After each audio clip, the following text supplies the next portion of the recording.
Okay, this is how you start. I'm demonstrating to show you how you create the cushion part of this project. I just got a square piece of fabric and I am doing a running stitch, and you can do it in a square or a circle. It really doesn't matter, because once you get done with the running stitch, you are then going to draw the strings together to create the pouch, and then stuff it with your batting, like quilt batting, loose batting you would make a pillow with. That is what you would stuff it in there with. And then you would cut out a felt piece of fabric to glue onto the bottom of the pouch, or the poofy part, and that is your pin cushion. So you can watch this process taking place.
Now here I am gluing on with hot glue. I will be gluing on 2 layers of this beautiful Venice lace on the lid part, not on the jar part, but the lid part. And I do this completely around twice. And then I will be gluing on a pearl trim along the poof part, as you'll see in this video. This is just to give it added shabby chicness. So watch this process.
Now I'm going to prepare to etch this jar. As you see, I've cut out my image in the yellow etch on mask paper, then I put the transfer paper on top. I'm burnishing the 2 layers together, and I'm pulling the backing off of the etching mask to reveal the sticky part. Now you're going to prepare your glass piece, preferably this jar. You're going to take the lid off, and what I've done was that the fact that I could see through the jar is I laid the jar onto the design for better placement. Now I wrapped the etching mask around the jar, and I will be using the Etched squeegee tool to burnish this down to where that I will be able to lift off the etching mask transfer paper, which is the white paper. And you want to make sure you have great contact when doing this, and take your time doing this. The squeegee tool really works well with this type of application. Now here I am fixing to pull off the white transfer mask paper. because it's done its job. It transferred the entire image onto the jar, and now I'm releasing it. Take your time with this process, because even though you do correctly burnish the areas very well, there could be a few little pieces, as you see there, not laid down completely, especially on objects that are curved. Now I'm taking my knife tool out of the combo swivel set, and I am pulling out or taking away the positive of the design because I want the negative part. And this process will take a few moments.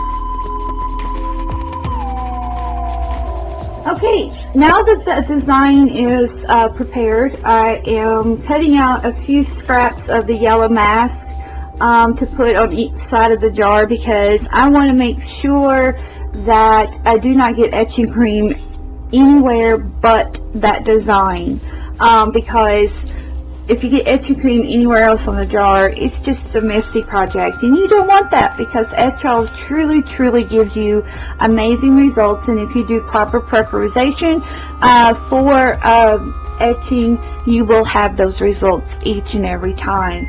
And again, you can use masking tape or scraps of your etching mask to do the same. I'm using Etched's etching cream, and I am pouring it onto the design. You don't need a lot, but you do want it thick enough, like peanut butter, on your design, so that you will get a clean, crisp etch. And as you can see here, I'm just simply spreading it onto the design. It does have a little bit of a run factor, but nothing like you would think. It actually stays pretty stable, but it can run a little bit. Now, normally I would be removing the etching mask from under the sink, but for the purpose of this video, I'm showing you that it can be peeled back off, and you will need to use, if you have little pieces that didn't come off, I'm sorry. If you had little pieces that needed to come off, you can use your knife tool to do so.